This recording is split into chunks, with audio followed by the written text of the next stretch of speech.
Hi guys, Brian here. So here's the deal. I came down to an area today to do a particular video about a particular street, and my mind is I go off and I do other things. So I want to tell you about where I am right now. I'm in a place called Alvarado Terrace. Now, first of all, Alvarado, the name Alvarado it's a main street around here. Alvarado is named after Juan Bautista Alvarado, who was one of the former governors of California back in 1858, I believe, if I'm not mistaken, something like that. Anyway, he was only governor for 6 years, but there's a city up in Alameda County named after, a town now named after him, and then there's this street along here. So the area down here where I am is at Alvarado and Pico, and the land around here, what is now called Alvarado Terrace, it's got some really great houses here, which is what we're going to talk about. But the deal about this is it was a turn of the century. Now, where I am right now, and if you look behind me, you can see there's downtown Los Angeles off there in the distance and stuff like that. So that's downtown LA back there. Okay, so you see where I am in relationship to that kind of stuff. I am within the 12 leagues that were part of the 1781 thing that created the Pueblo of Los Angeles. So this is all part of the original land grant that was Los Angeles. So when Los Angeles became a city, the first person to get a land grant out here was a guy named Matthew Keller. He gets all this acreage out this way. It goes through a number of changes, and by the turn of the century, a woman named Doria Jones, she was the widow of a grocer who was he was a very well-known grocer apparently, and she was a widow, so she had all this stuff, she had all this land and things like that. So she's got all this land here, and she decides in 1897 that she's going to rent the land. She leases it to a group of people who create what is the Los Angeles Golf Club. Now, they were the precursor to Los Angeles Country Club, and they're only here for about 2 years or so because they got too many people. It was only 9 holes anyway. And then they had to move to another spot, and then they got bigger, and they moved to another spot, and to where they are now. But anyway, so the LA Country, this was the beginning of the LA Country Club, and it was called the Windmill Course. And it was 9 holes all around where we are right now, and it was called the Windmill Course because there was an old windmill that sat here, and the bottom of the windmill was basically the clubhouse. So, it's a long story about just one little block, but it's just how it goes. So in 1903, Doria Jones decides she's going to lease out the land here. She's going to sell it and stuff like that. She sells the land for plots, $10 a piece. It's not a bad price, but when you consider, though, in 1903, $10 was $285. Okay, so you can buy a piece of land here for $285, but condition. You had to build a house. When you built your house could not cost less than $4,000. Now, $4,000 back then was about $115,000 nowadays. But that was the deal. Okay, you get your house you get the lot for $10, and you have to build a $4,000 house, like this one. There are a number of houses along here that were done by a guy named Pomeroy Powers.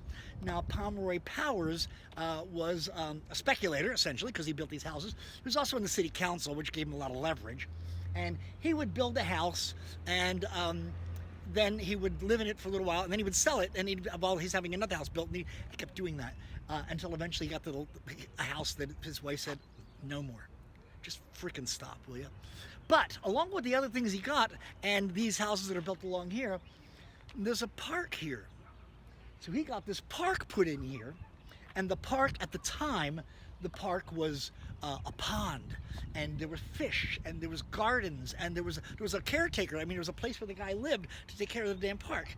Now it's been overgrown and done over and paved over so many times. I mean, it's barely what it was ever. These homes are freaking amazing. So I've been doing some photography of the houses along here.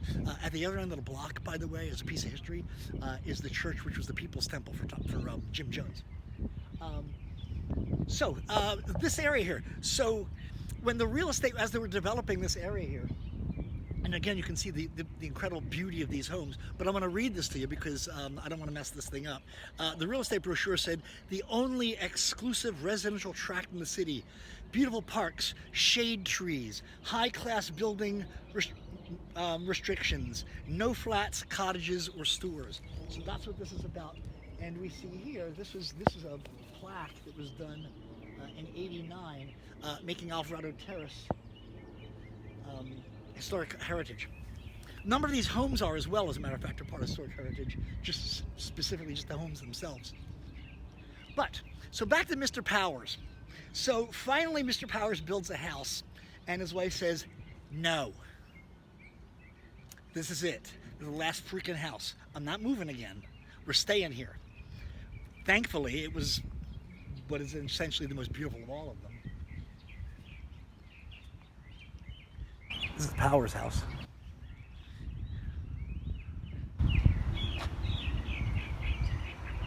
From what I understand, the only way to get up to those towers, you have to do it from outside. You don't even do it from inside. But yeah, that's the Powers house right here. So in this whole area here, it's just truly magnificent. It is a step back in time. You are going back 100 years or so into Los Angeles. Into Los Angeles and Los Angeles history. And that's what makes it so special.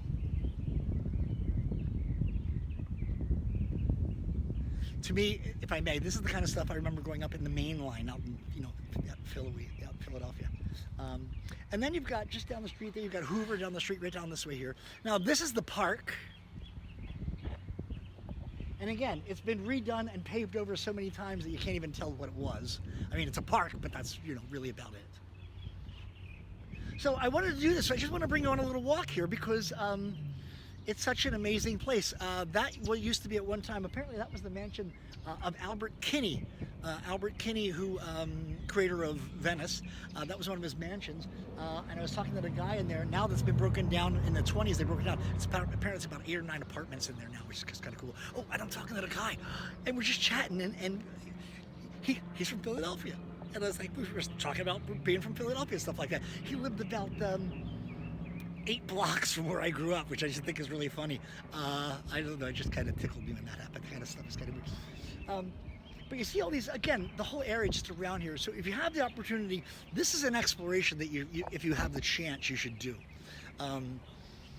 It's called Alvarado Terrace. It is worth it. It is an amazing little trip. And even then, just going exploring around. Once you visit here, you're going to want to go down other little side streets like Malvern and up Bonnie Brae to see the Egyptian court, which was built in 1925. And it's these little flat apartment buildings, but it's got this Egyptian. They'll have Egyptian frontways and stuff like that.